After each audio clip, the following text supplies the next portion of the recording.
नमस्कार, घटना चक्र बुक वीडियो में आपका हार्दिक स्वागत है।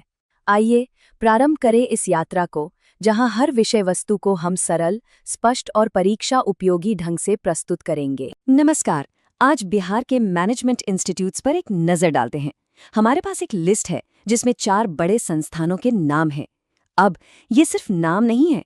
जब हम इन्हें थोड़ा गौर से देखते हैं तो कुछ बहुत ही दिलचस्प पैटर्न उभरकर सामने आते हैं। चलिए साथ मिलकर देखते हैं कि ये लिस्ट हमें बिहार के एजुकेशनल लैंडस्केप के बारे में क्या कुछ बताती है। तो ये रही वो लिस्ट जिस पर हमारी पूरी बातचीत आधारित है। देखिए, 4 नाम हैं। चंद्रगुप्त प्रबंधन संस्थान पटना, भारतीय प्रबंधन संस्थान बोधगया, एल.एन. मिश्रा संस्थान पटना और भारतीय होटल प्रबंधन संस्थान पटना।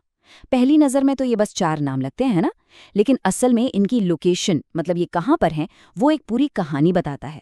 चलिए इसी जानकारी को थोड़ा और ऑर्गेनाइज्ड तरीके से समझते हैं। तो सबसे पहली चीज जो इस लिस्ट को देखकर साफ नजर आती है, वो है पटना। राजधानी पटना एक तरह से एक हब, एक केंद्र बनकर उभरा है। तो चलिए शुरुआत यहीं से करते हैं। 3, जी हाँ, 4 में से 3 संस्थान, ये अपने आप में एक बहुत बड़ी बात है। मतलब लिस्ट के 75% टॉप मैनेजमेंट इंस्टीट्यूट्स सिर्फ एक ही शहर में है, पटना।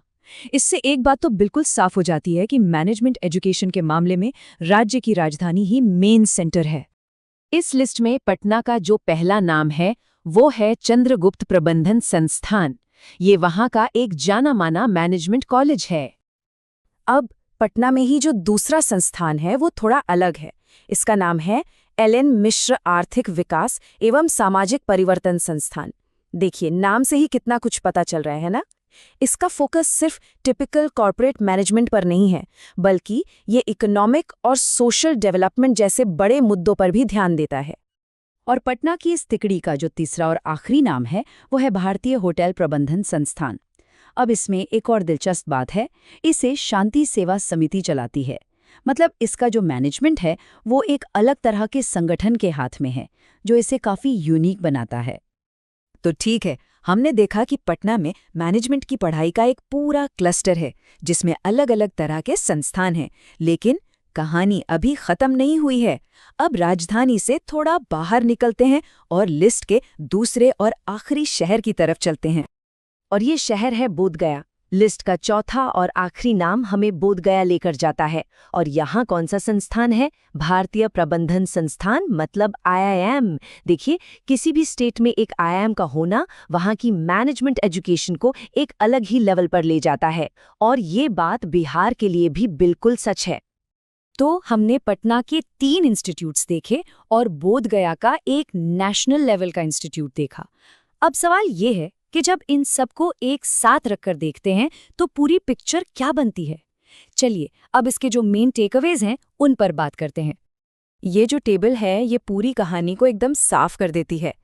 एक तरफ है राजधानी पटना, जो मैनेजमेंट एजुकेशन का एक तरह से हब है, जहां अलग अलग स्पेशलाइजेशन वाले इंस्टीट्यूट्स हैं। और फिर दूसरी तरफ है बोधगया, जहां सिर्फ एक ही इंस्टीट्यूट है, लेकिन वो देश का सबसे बड़ा और प्रतिष्ठित ब्रांड है, IIM। तो आखिर में एक सवाल मन में आता है, संस्थानों का ये जो डिस्ट्रीब्यूशन है, मतलब एक तरफ राजधानी में इतने सारे कॉलेज और दूसरी तरफ एक ऐतिहासिक शहर में देश का टॉप इंस्टीट्यूट, ये बिहार के विकास और शिक्षा को लेकर उसकी प्राथमिकताओं के बारे में क्या इशारा करता है? ये एक सोचने वाली बात है, जिसके साथ हम आज की ये चर्चा यहीं समाप्त करते हैं।